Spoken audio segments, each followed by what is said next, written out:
You know that feeling, right? That moment you decide, okay, this is it. I'm going to get fit, going to Yeah. get healthy.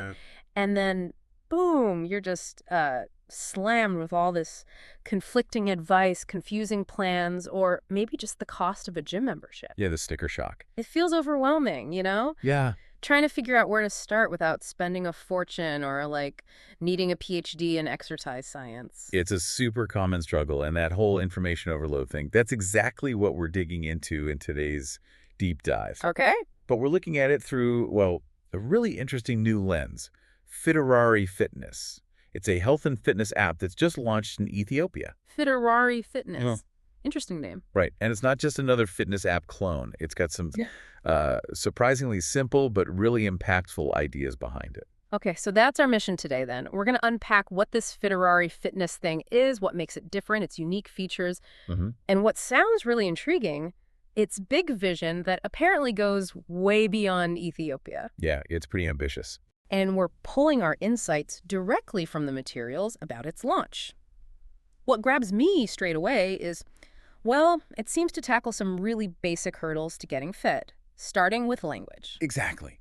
So at its core, Aurari Fitness, or yeah, I believe is the local name, it's basically a digital sports tool designed to, make health accessible for everyone.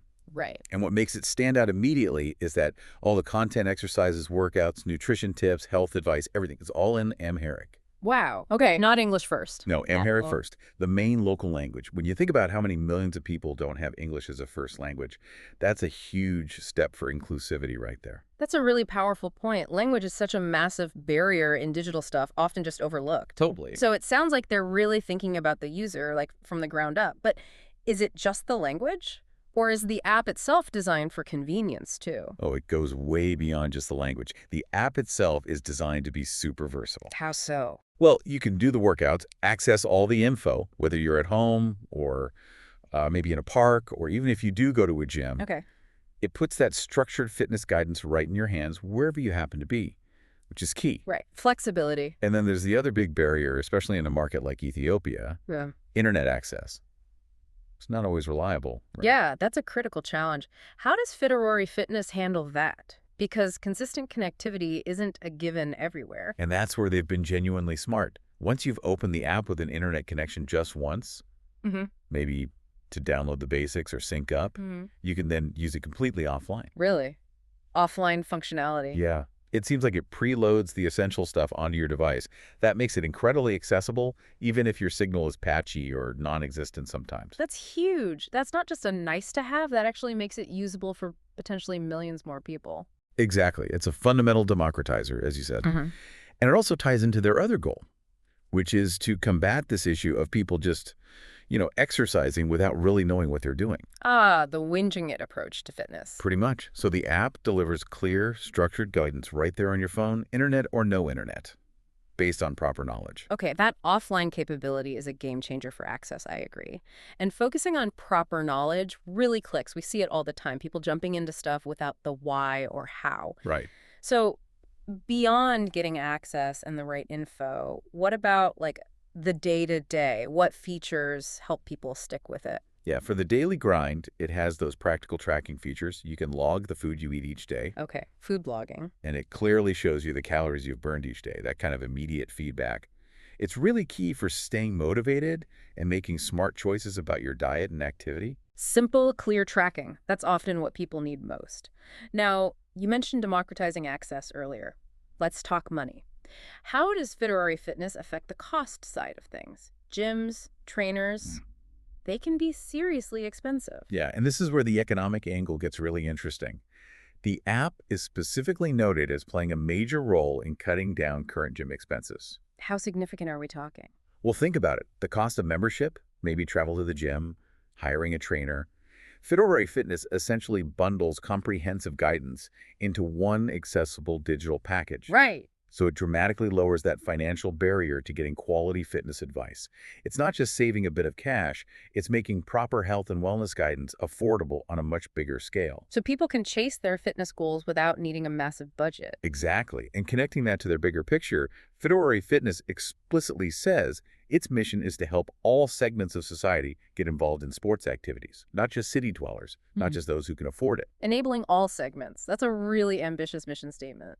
It is. But it doesn't stop there, does it? I think you mentioned the organization behind it has some pretty global plans, too. They certainly do. Their vision goes way beyond Ethiopia.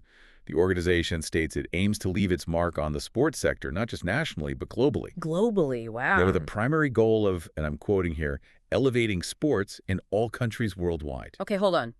Elevating sports in all countries worldwide. Coming from a new Ethiopian startup, that's a massive declaration. It's huge. Very ambitious. What's your take on that? I mean, how feasible is that? What kind of challenges would they face trying to have that kind of global impact? How would they even approach it?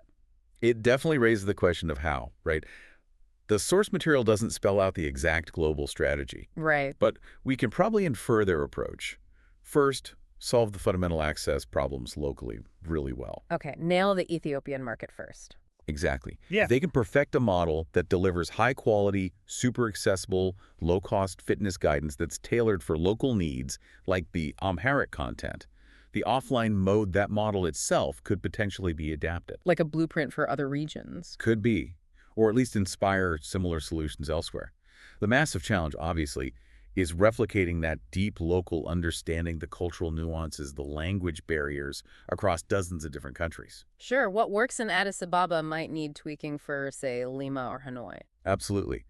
But the core innovation that focus on low-cost, offline-first, culturally relevant content that could genuinely be a template for bridging fitness gaps globally. That's a great point. Sometimes the biggest global impacts start by solving a local problem really, really well. So who are the people behind this, the visionaries driving this project? When did they start? Well, the organization itself, the one behind Fedorari Fitness, was set up in the Ethiopian calendar year 2016. Okay, 2016 EC, which Yeah. translates to, what, 2023 or 2024 in the Gregorian calendar we mostly use. Exactly. So they're very new, a recent startup. But clearly not thinking small, despite being so new. Not at all. The information says the institution is actively working to be right at the forefront of the sports sector, always striving to create new, innovative things. So it's not just launch the app and we're done.